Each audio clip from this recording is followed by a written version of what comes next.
Mark was diagnosed with acute lymph-acetic leukemia when he was less than 2 months of age. That group of patients historically has the absolute worst prognosis, which in my world means that they die from their disease. His survival is really a miracle because he was as sick as he could have been, many trips to the ICU. He required the support of many subspecialists to treat his infection, to treat his inability to take food by mouth, to treat all of the complications of this. When I started treating children with cancer 40 years ago, the outcome for children with leukemia was perhaps a 50% survival. Over time, we've made tremendous improvements in the outcome of children with leukemia in general, and even in children who have infant ALL. But it's based on clinical trials. And I might see 1 or 2 children in my lifetime who had infant ALL like Mark did. But if you look at all the children around the country, there are many, many, many centers. And the only way we can make this kind of outcome is that we work together in clinical trials. And those clinical trials are based on the research that comes from a number of scientist labs.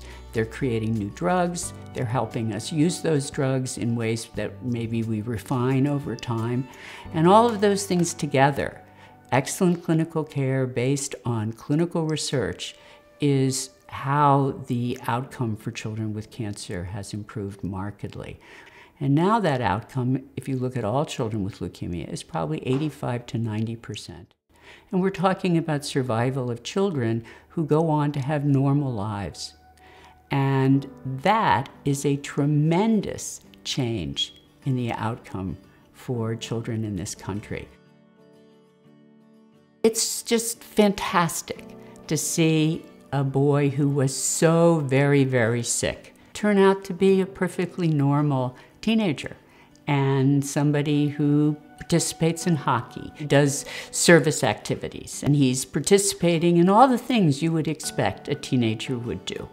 He is one of the patients that I put on my miracle list. Those are kids who have no reason to have survived, but they did. And it is just fantastic to know that all those nights we stayed up all night with him in the intensive care unit were worthwhile, because not only is he a great kid, his family has survived this horrible, horrible thing that has happened, and they've gone out to make a huge difference in helping other kids and other adults with leukemia.